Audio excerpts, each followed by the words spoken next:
Get full episodes of The Damage Report as a podcast on iTunes and Android, and you can watch the live show every weekday on YouTube TV.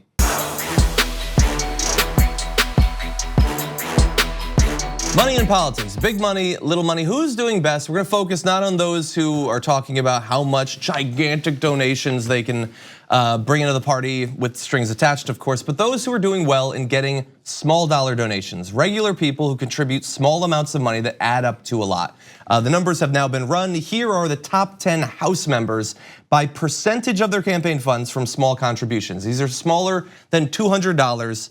You will be shocked to find out that Alexandria Ocasio-Cortez is topping the list. Although I do have to say, so we're gonna return to Alexandria Ocasio-Cortez. She's doing great, big jump over number 2, John Lewis. But it's really interesting some of the other people that Totally. Isn't that fascinating? I was just looking into this. So John Lewis, first of all, I would not have guessed that John Lewis would be up there. I mean, I know he's very popular, very well respected, going back literally decades. But Devin Nunes, Steve Scalise, and Mark Meadows, like. Well, Steve Scalise, people like, because he's had some, he has tones of, although policy, 98% of the time, he's on the wrong side. His tone is different than other Republicans, and especially after the congressional shooting that happened when he got shot and was actually fighting for his life, right? Yeah. So his tone when he comes to disagreeing with folks isn't as rabid and angry. So people like his, I think, this is my assumptions about him, like his approach more. Like they can agree with him and they like his approach. I could see that. Devin Nunes, I have no idea why he would be, amongst all the Republicans in the House, that he'd be so highly placed. But we have to give him credit, he is. So if we could bring that up one more time, I just want to mention a few more names.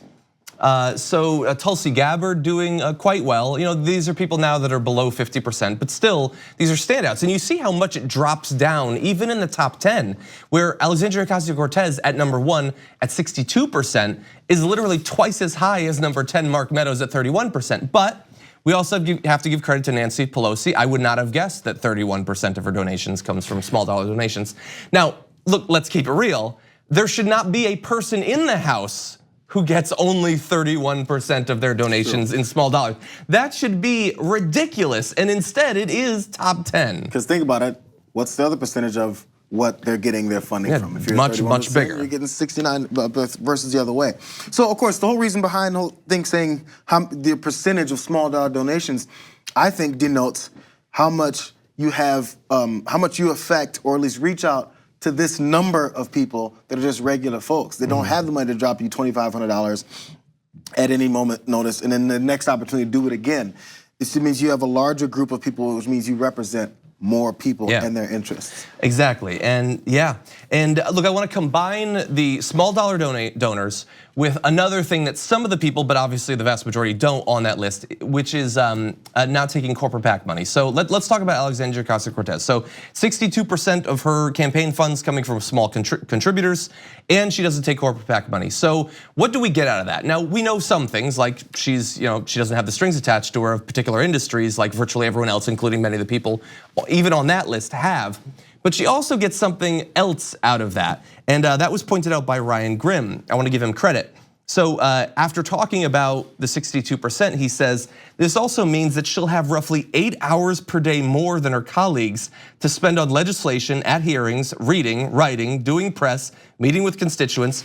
Her colleagues' schedule is more like the following: morning, breakfast, PAC fundraiser; mid-morning, call time, dialing rich people for money; midday, office check-in, then meetings with lobbyists; afternoon, call time, meetings with lobbyists; evening, PAC fundraiser; and in between, hopefully you go to some votes and some hearings.